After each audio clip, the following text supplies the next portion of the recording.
पानी, बिजली और अकाल जैसे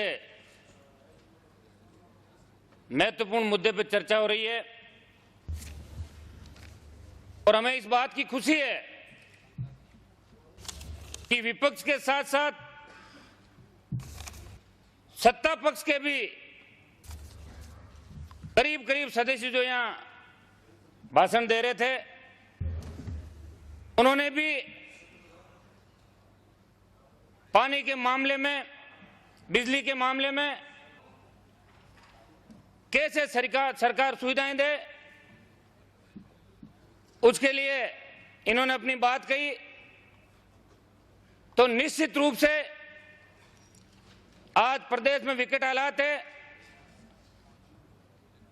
और राजस्थान का तो अकाल और राजस्थान का चोली दामन का साथ है। विगत 50 वर्षों के अंदर अगर देखते हैं तो पूरे राजस्थान में एक साथ अच्छा जमाना बहुत ही कम वर्षों में हुआ था। ज्यादातर कांग्रेस का शासन राजस्थान के अंदर रहा और कांग्रेस और काल का तो जोड़ा है, जैसे अशोक जी और अकाल का जोड़ा गांव के अंदर एक कहावत प्रचलित है। मैं धन्यवाद देना चाहूंगा सिंचाई और पेयजल मंत्री जी को, जिन्होंने बहुत बड़ा कीर्तिमान स्थापित किया। पिछले 15 महीने के अंदर जितनी भी भारतीय जनता पार्टी की सरकार ने बड़ी बड़ी वृहद योजनाएं गांवों को जोड़ने की, सिंचाई के लिए बनाई, उन हजारों करोड़ योजनाओं को इन्होंने सरकार में आते ही एक ही दिन में सबको योजनाओं को एक साथ या बेंच के अंदर डाल के बंद कर दिया। एक नया इतिहास बनाया। इसके लिए पुनः मदेरणा साहब को बहुत बहुत धन्यवाद। आज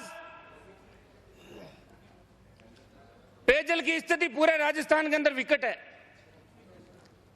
पूर्ववर्ती सरकार के टाइम भी, मैं नहीं कहना चाहता कि अकाल कभी नहीं पड़े थे, अगर अकाल पड़े थे तो पेयजल के और अकाल का प्रबंध भी पूर्ववर्ती सरकार ने सही ढंग से किया। कंटिजेंसी प्लान सभापति महोदय, जो आकस्मिक निधि योजना के तहत उन गांवों के अंदर जहां पानी की अकस्मात जरूरत पड़ जाए, उन ढाणियों के अंदर जहां पीने के पानी के कोई साधन नहीं हो, अगर पीने का पानी मीठा हो तो कंटिजेंसी योजना के तहत ट्यूबवेल खुदवाए जाते हैं।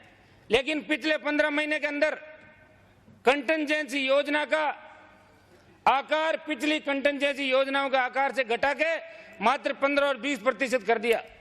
पिछले जुलाई के अंदर जब सदन में पानी को लेकर बहस चल रही थी तो मंत्री जी ने बड़ी बड़ी बातें कही। इन्होंने कहा मंत्री जी जीत के आते हैं, उस इलाके में बिजली को लेकर आंदोलन हो, खेतड़ी कस्बा बंद रहे जून 2009 में, और मंत्री जी का, पेयजल मंत्री जी का जो विधानसभा क्षेत्र है वहां भी पानी को लेकर अगर आंदोलन हो तो इससे बड़ा दुर्भाग्य राजस्थान के अंदर हो नहीं सकता। अपने विधानसभा क्षेत्र में अगर पानी की आपूर्ति सही नहीं करेंगे तो बाकी राजस्थान इनसे कोई बहुत बड़ी उम्मीद नहीं करेगा। हम तो मंत्री जी को धन्यवाद देते रहेंगे। अगर ये अकेले ही इस हिसाब से चलते रहे जैसा 15 महीने में चले तो भारतीय जनता पार्टी की सरकार आने वाले चुनाव बढ़ने से राजस्थान के अंदर कोई रोक नहीं सकता। महिपाल जी अकेले ही सरकार बना देंगे बीजेपी। पिछले 15 महीने के अंदर एक भी तबादला नहीं किया। हमारे तो तबादलों का काम ही नहीं पड़ता क्योंकि विपक्ष में बैठे हैं। लेकिन कांग्रेस के एमएलए भी बात करते रहते हैं कि एक भी ट्रांसफर मंत्री जी ने किसी विधायक का नहीं किया। पता नहीं इनकी क्या सोच होगी और कौन से मामले में लगे हुए हैं पिछले 15 महीने में। इस चीज का अभी तक पता ही नहीं लग रहा है कि 15 महीने के अंदर पानी के हालात विकट, कोई सिंचाई परियोजना पूरी नहीं की, न कोई इंदिरा गांधी नहर के अंदर नए सुधार हुए, न कोई कंटिजेंसी प्लान बढ़ाया। और सौभाग्य इनका कि अकाल इनके राज में लगातार पड़ा है 2 बार, तो इनको ज्यादा काम करके दिखाना चाहिए अपनी परफॉर्मेंस, लेकिन नहीं दिखा पा रहे। पता नहीं कौन से काम में ये लगातार 15 महीने लगे हुए हैं। सभापति महोदय, आज आपको राजस्थान को बचाना होगा। इसके अंदर पक्ष विपक्ष की राजनीति नहीं करके आप सदन के अंदर